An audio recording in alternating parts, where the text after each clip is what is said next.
Good morning. Hope you all are fine. I am Kalani Trivedi, continuing the lecture of FIBCom SEM 2, that is of English subject. We have completed 4 units. Unit 6, 7, 8 and 9. Now we are at the last unit of our textbook, that is Unit 10. Unit 6 was all about Living or Dead, Kadambini by Rabindranath Tagore. Unit 7 was about Little Girls Wiser Than Men, Akulia and Malasha. Unit 8 was all about Wolves of Cenograds. Cenogradesના wolves, વરુઓ જ્યારે આવે છે મૃત્યુ થાય ત્યારે કોઈ બી ફેમિલીનું. And the 9th unit was all about the letter post office, જે ગુજરાતીમાં ભણી ગયા છો. ધૂમકેતુ ગૌરીશંકર ગૌરધનદાસ જોશી દ્વારા લખાયેલું પોસ્ટ ઓફિસ, કોચમેન અલી અને મરિયમ પત્ર કે પોસ્ટ ઓફિસ જે પણ કહી શકો છો. Now we are at the last unit of our textbook, that is unit 10, lemon, yellow and fig. પીળા કલરની વાત છે. શેના ઉપર છે બેઝડ જોઈએ? મનોહર માલગાંવકર એના રાઇટર છે, લેખક છે. આપણે લેખક વિશે જોઈએ. કોણ છે? Manohar માલગાંવકર.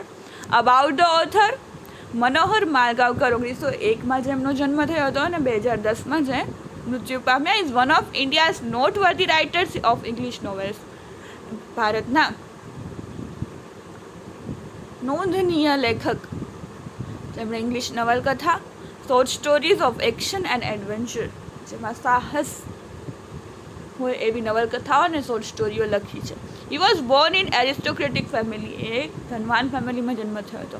After completing his graduation from Bombay university, Bombay યુનિવર્સિટીમાંથી એનું ગ્રેજ્યુએશન કમ્પ્લીટ કરીને he join the Indian army. એમણે ઇન્ડિયન આર્મી જોઈન કરી. And has use his experience there as themes in his writing. અને એ એક્સપિરિયન્સનો એમણે એમની થીમ બનાવી અને એમણે એના લેખનમાં ઉતારી. His works are sensitive and very gripping. Apart from history, the army and politics, Malgaonkar wrote of human relationships. History અને આર્મી સિવાય એમણે પોલિટિક્સ, માલગાંવકરે હ્યુમન રિલેશનશિપ્સ વિશે પણ લખેલું છે. ઇતિહાસ અને આર્મી અને પોલિટિક્સ વિશે તો લખ્યું જ છે, પરંતુ એનાથી વધુ એમણે હ્યુમન રિલેશનશિપ, માનવના સંબંધો વિશે લખેલું છે. Also wrote scripts for movies and many newspaper articles. ઘણા બધા મૂવીની સ્ક્રિપ્ટ પણ લખેલી છે. આપણે સાંભળ્યું છે મનોહર માલગાંવકરની લખેલી સ્ક્રિપ્ટ છે, મૂવી છે, સ્ક્રિપ્ટ લખેલી છે મૂવી. એ પણ એમણે લખેલી છે. ઘણી બધી મૂવીની સ્ક્રિપ્ટ લખેલી છે અને ન્યૂઝપેપરના આર્ટિકલ પણ ઘણા બધા લખેલા છે. His famous writings are Spy in Amber, Distant Drum and Chhatrapatis of Kolhapur. એમની 3 બહુ મહાન પ્રખ્યાત નવલકથાઓ છે. Spy in Amber, Distant Drum અને Chhatrapatis of Kolhapur. Lemon, Yellow and Fig is one of Malgonkar's popular short stories. Lemon, Yellow and Fig છે એ એમની પ્રખ્યાત શોર્ટ સ્ટોરી છે. About the story. હવે આ સ્ટોરીમાં શું છે? The story depicts a real life situation in the life of a salesman in a sari shop in a Bombay. Now in Mumbai.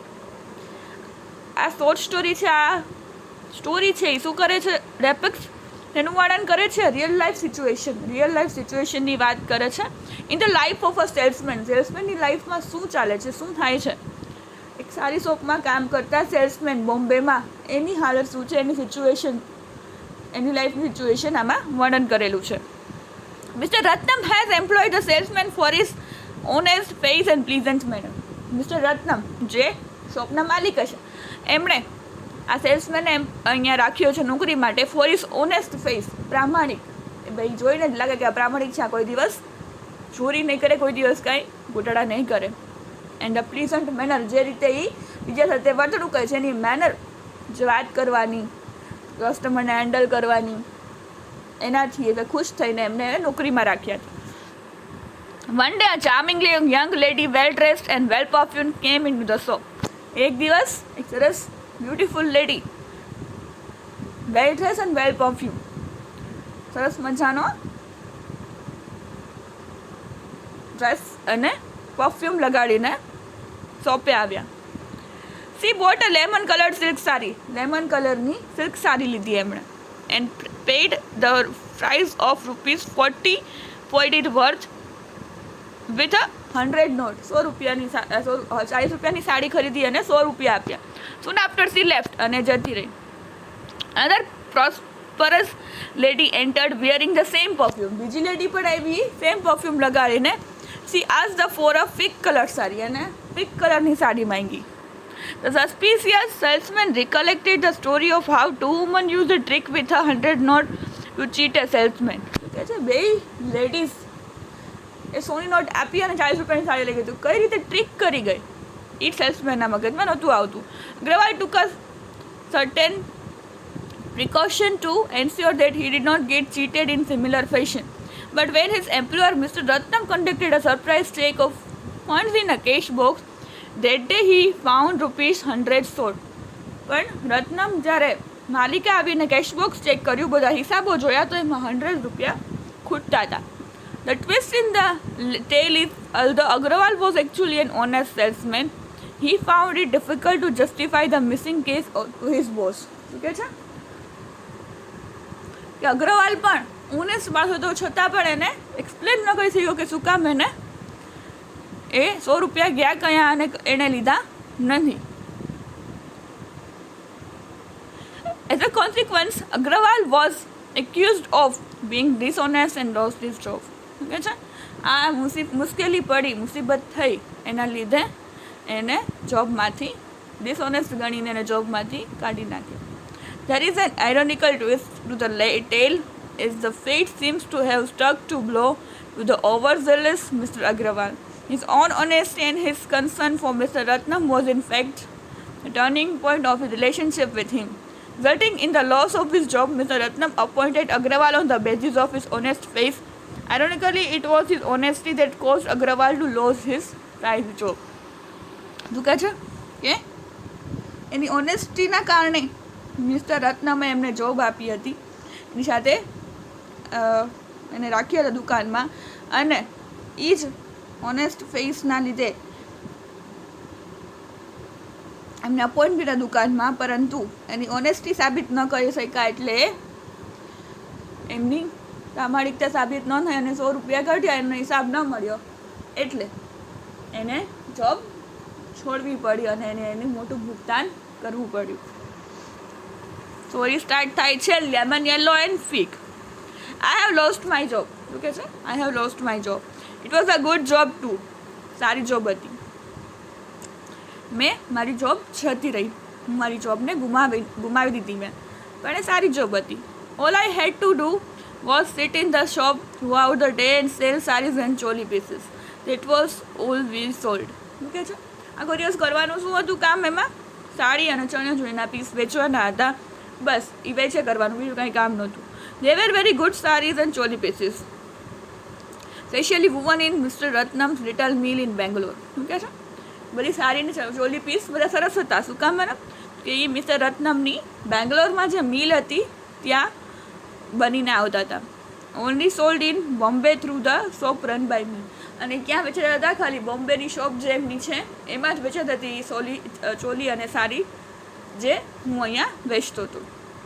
They had begun to catch on the last week. They had begun to catch on, and last week I had managed to sell over 1,000 rupees worth of them. છેલ્લે મારે 1000નો માલ કાઢવાનો હતો. I little doubt that very soon sales would go even higher. કે આ ફટાફટ જશે, વહી જાય. In fact, I had written to Mr. Ratnam to send me more plentiful stocks. હવે હમણાં તો આ 1000 છેલ્લા પડ્યા છે પીસી તો જતા રહેશે, મારે વધારે સ્ટોક જોઈએ છે. તો મિસ્ટર રત્નમને મેં કીધું મને stock મોકલાવો. I could sell 5,000 rupees worth of them every month. They would have brought me a monthly income 250 rupees. જો હું મહિના દિવસમાં આટલા 5,000નું આટલું સેલિંગ કરી શકું તો મને મારી સેલરી વધીને મંથલી ઇન્કમ 250 રૂપીસ થઈ જશે. Yes, it was a good job but it didn't last long. હતી તો બહુ સારી જોબ હતી પરંતુ એ ટકી નહીં. When just I was beginning to be a good salesman, learning all the little tricks. જ્યારે હું સારો સેલ્સમેન બનવાની ટ્રાય કરતો હતો અને આ બધી લિટલ નાની નાની ટ્રીક કરીને જે મને ગ્રાહક છેતરી જાય છે સમજવાની ટ્રાય કરતો હતો ત્યારે જ મારી સાથે ટ્રીક થઈ ગઈ. I was lucky to get the job. I had no experience of this kind of work.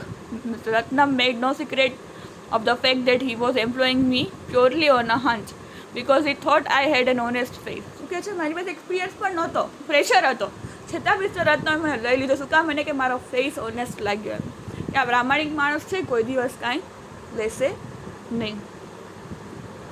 I had answered an advertisement and I was interviewed by Mr. Ratnam who had come from Bangalore.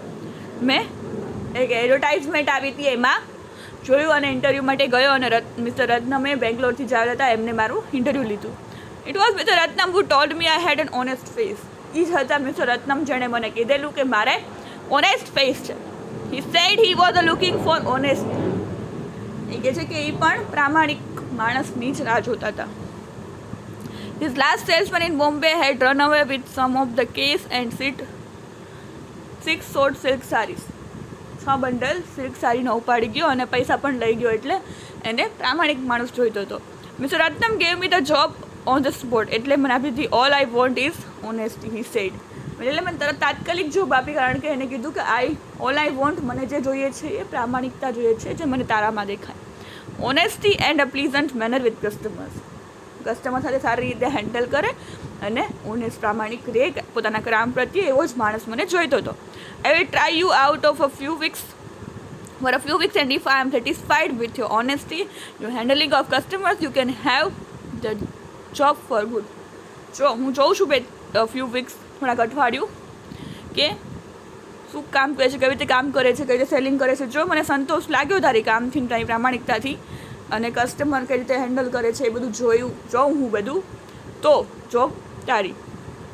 Of course I am honest and I am also a hard worker. Of course હું honest પ્રામાણિક પણ છું અને hard worker છું. In the very second week I had made more sales than previous salesman had many during any week. કોઈ પણ વીકમાં કોઈ એવું સેલિંગ કહીશું, કોઈ એવું મેં એક વીકમાં સેલિંગ કર્યું. The fact that this was the week before Diwali, અને આ દિવાળી પહેલાંનું વીક હતું, એટલે લોકો ખરીદી કરવા આવવાના જ છે. As you know is the time when more saris are brought than at any other time. Diwali ઉપર તો શોપિંગ કરવાના જ છે લોકો. may have had something to do with it. On the other hand, it may have due to my salesmanship. અને આ લીધે મને મારી સેલ્સમેનશીપની જોબ મળી ગઈ. Anyway, I had good reason to be satisfied with it, the way things were going. મારી પાસે સારું રીઝન છે સેટિસ્ફેક્શન માટે, સંતોષ માટે, કે મેં સારું કર્યું હતું. That was how it was until the morning. I was beginning to have rosy dreams of getting married and settling down. Bombay is a good place for a refugee from the Punjab to settle down. So કે હું વિચારતો હતો આ સવારે કે સારો પગાર મળે, સારું છોકરી મળે, સેટલ થઈ જાય લગ્ન કરીને, અને બોમ્બે છે એ રેફ્યુજી માટે, પંજાબથી આવેલા હોય એના માટે સેટલ થવા માટે એક સારી જગ્યા છે. I had barely open the shutters of the shop this morning when the woman came in. હજુ તો હું શટર ખોલ્યું અને મેં અંદર ગયો, ત્યાં જ એક વુમન આવી. She was pretty as a picture and I felt happy that I should be making my first sale of the day to her. એને જોઈને જ મને લાગ્યું કે આજે હું મારો ફર્સ્ટ સેલિંગ ચાલુ આનથી કરીશ. This is all about today's lecture. We will continue in the next lecture. So thank you for listening. Have a nice day.